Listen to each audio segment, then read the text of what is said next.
Halo sobat, kembali lagi di channel The Movie, channel yang menyajikan sebuah rangkuman film. Untuk para penonton diharapkan untuk menonton film originalnya ya, karena video ini bersih spoiler.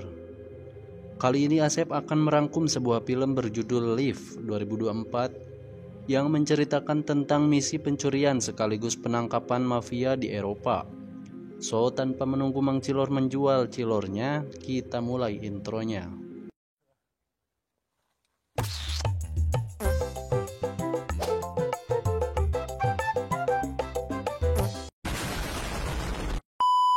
Di awal film kita diperlihatkan pada dua acara pelelangan karya seni yang berada di London dan Venesia, di mana di dalam kedua acara tersebut sudah disusupi geng pencuri yang diketuai oleh Cyrus, Mason, dan Denton berada di Venesia untuk mencuri sebuah topeng bernama NFT yang dipasang kamera di seluruh bagiannya, yang harganya akan terjual di $20 juta.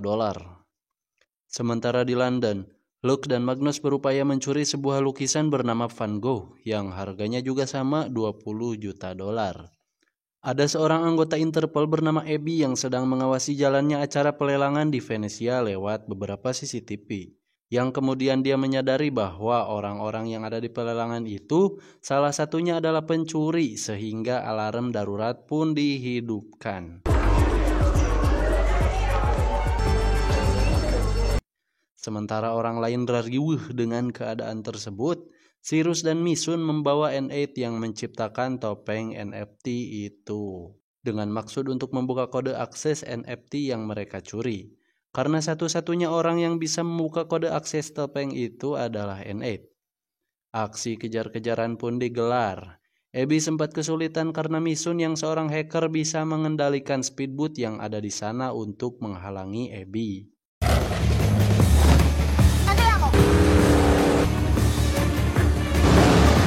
Sampai di suatu teluk, Abby terhalang sebuah gerbang laut yang sudah diretas oleh Mason sehingga Abby pun mustahil untuk melewatinya.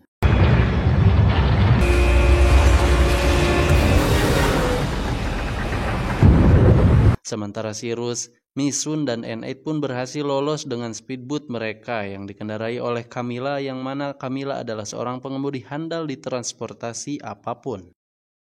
Sementara di London sana, Magnus dan Luke berhasil membobol sistem keamanan yang melindungi lukisan Van Gogh, sehingga mereka berhasil menjalankan misinya dengan sempurna. Kembali pada Cyrus CS yang tiba di kapal pesiar, N8 diberitahu bahwa mereka hendak membeli NFT ciptaannya, dan langsung dibayar pada saat itu juga, yang hal ini membuat N8 senang bukan kepalang. Tetapi masih di tempat pelelangan, salah satu dari geng ini yang bernama Denton berhasil tertangkap Abby setelah Abby melihat Denton di CCTV dengan gerak-gerik yang mencurigakan. Tetapi karena kurangnya bukti, Denton pun dibebaskan. Di sini Denton berperan sebagai penyamar, Luke sebagai engineer, dan Magnus sebagai pembobol berangkas. Abby kembali ke kantor Interpol di London dan secara tiba-tiba ia dipanggil oleh atasannya yang bernama Huxley untuk memintanya merekrut geng Cyrus mencuri satu box emas batangan milik Jorgensen, di mana emas itu akan dibawa dengan pesawat komersil dari London ke Zurich. Jorgensen sendiri adalah pebisnis jalur hitam yang sudah membuat kekacauan di beberapa daerah. Kasus terakhir dia bekerja sama dengan kelompok teroris yang membuat kekacauan di beberapa wilayah.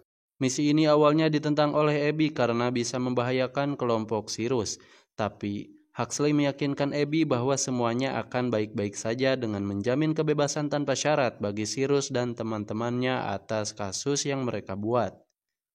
Pasti kalian bertanya-tanya mengapa Abby yang diminta untuk melobi geng Cyrus, bukannya mereka itu saling berkebalikan. Dan rupa-rupanya Abby dan Cyrus dulunya adalah sepasang kekasih yang terpisah oleh pekerjaan. Abby pun mendatangi geng Cyrus untuk negosiasi. Akhirnya mereka menyetujui misi ini dengan sedikit perdebatan kecil. This is not emotional blackmail. No. Mereka pun membahas segala permasalahan dan rencana ke depannya.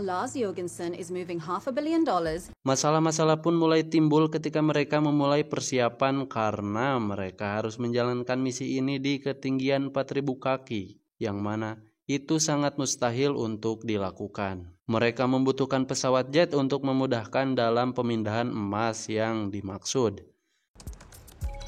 You're gonna like this.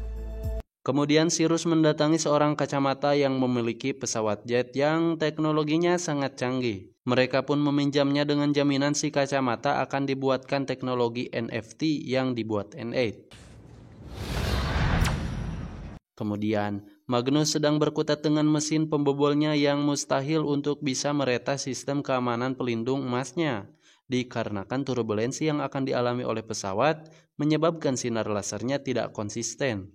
Yang mana sekali sinar itu melenceng 1 mm pun, maka pelindung tidak bisa dibuka. Kemudian Cyrus menyarankan Magnus untuk memakai stabilizer bernama Platform Steward. Camilla yang susah payah menjalankan simulasi yang tak kunjung berhasil akhirnya dibantu Cyrus dan Luke untuk memakai sistem teknologi NFT. Dengan tujuan Camilla bisa lebih mudah memposisikan jet yang ia gunakan. Can you work N8's cameras into your stealth mods to give them... I got it. Misun kemudian mengungkapkan masalahnya juga. Ketika dua pesawat berdekatan dan menggunakan sinyal yang sama, atau keduanya hilang bersama, atau salah satunya, maka petugas lalu lintas udara akan mengetahuinya dan misi ini akan berakhir dengan kegagalan. I know someone. Namun Abby mempunyai seseorang kenalan bernama Harry. Abby dan Cyrus memintanya untuk mengawasi mereka dari kantor lalu lintas udara di Brasil. I'll pay you $1 million. Cyrus, no, we don't have that kind of money. I do. Dengan maksud untuk meyakinkan pilot bahwa penerbangan ini tidak masalah. Sesaat mereka teralihkan oleh sebuah berita yang menayangkan bencana berupa banjir yang melanda kota. Banyak korban jiwa yang berjatuhan sehingga dalam hal ini Cyrus berniat membatalkan misi ini karena yang mereka hadapi adalah Jorgensen. Dia tidak bermain-main dalam sebuah ancaman, yang hal ini menjadi ancaman tersendiri bagi mereka. Rupanya, bencana banjir itu dibuat oleh Jorgensen dengan bekerja sama dengan Leviathan, yaitu kelompok hacker yang sering berbisnis di pasar gelap. Tetapi mereka menolak membatalkan misi ini, terutama Magnus yang antusias dalam misi apapun. Menurutnya, dalam keadaan apapun mereka harus tetap bersama, sehingga misi ini tetap dijalankan. Hal selanjutnya adalah mereka melapisi pesawat jet dengan plat besi yang bertujuan untuk mengkamuflase pesawat jet tersebut.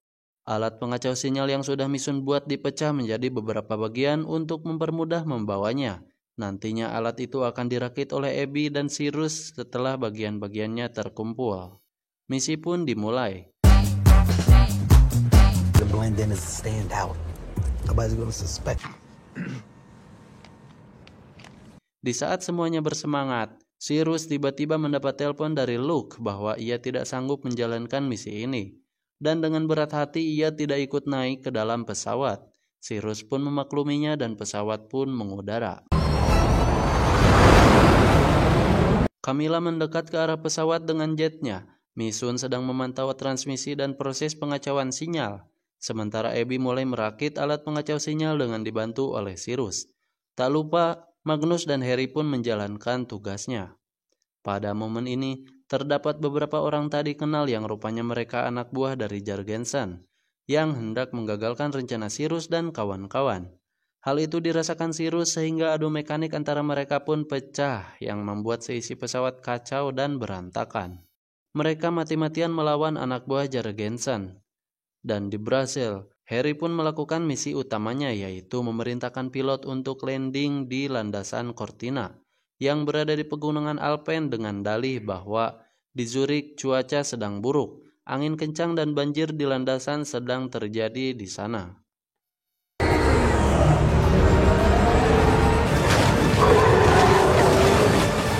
Cyrus yang berhasil lolos kemudian menuju Magnus, tetapi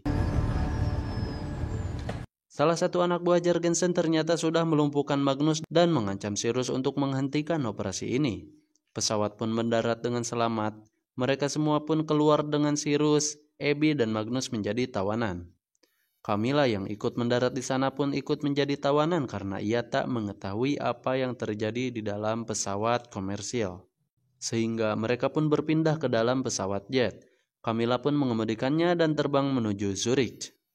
Di tengah jalan mereka dihadang oleh jet tempur militer karena pesawat jet yang ditumpangi Cyrus, Abby, dan Camilla terbang tanpa izin.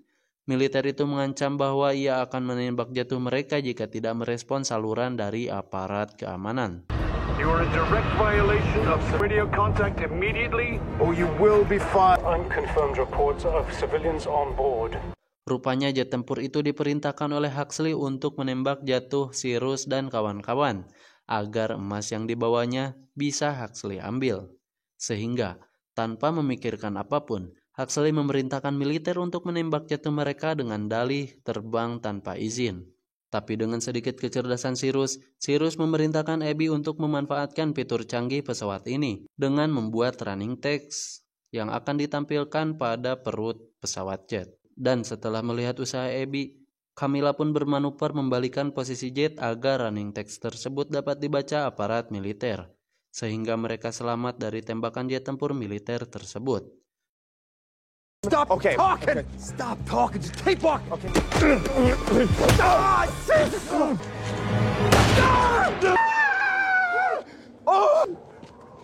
Magnus berhasil lolos, sementara di dalam pesawat jet, Abby dan Cyrus kembali beradu otot dengan anak buah Jorgensen.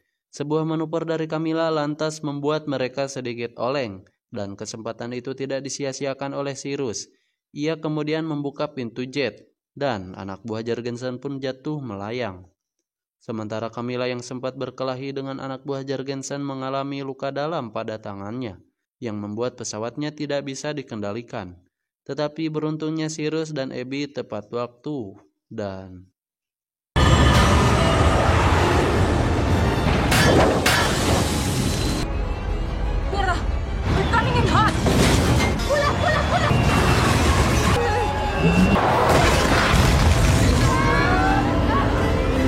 Cyrus, Abby, dan Camilla disambut sepucuk pistol siap tembak yang dibidikan oleh Jorgensen. Bagaimana tidak, mereka membuat kegaduhan yang sangat luar biasa di kediamannya. Di sini Jorgensen mengetahui bahwa salah satu dari mereka adalah anggota Interpol, sehingga Jorgensen mengancam mereka untuk mengaku siapa orangnya. Jika tidak, maka mereka semua akan mati. Mendengar kata Interpol, Leviathan yang sedari tadi berada di belakang Jorgensen kemudian protes. Mengapa ada keterlibatan Interpol dalam transaksi ini? Leviathan hendak pergi tetapi Cyrus kemudian maju untuk mengaku bahwa dirinya adalah agen Gladwell, anggota Interpol. Sebelum Cyrus ditembak, anggota kepolisian pun datang dan langsung melumpuhkan semuanya. Di sini Jorgensen berupaya mengelak tentang tuduhan siapa yang membunuh Leviathan. Akan tetapi, Misun di sana sekali lagi menjalankan tugasnya dengan baik. Jorgensen pun akhirnya ditangkap dan emasnya dibiarkan berserakan. Huxley dan asistennya pun menghampiri tempat itu. Di sini, Abby diberitahu oleh asisten Huxley bahwa yang memerintahkan para militer menembak jatuh mereka adalah Huxley. Abby sangat marah dan memutuskan berhenti dari pekerjaan Interpolnya. Abby, let me explain.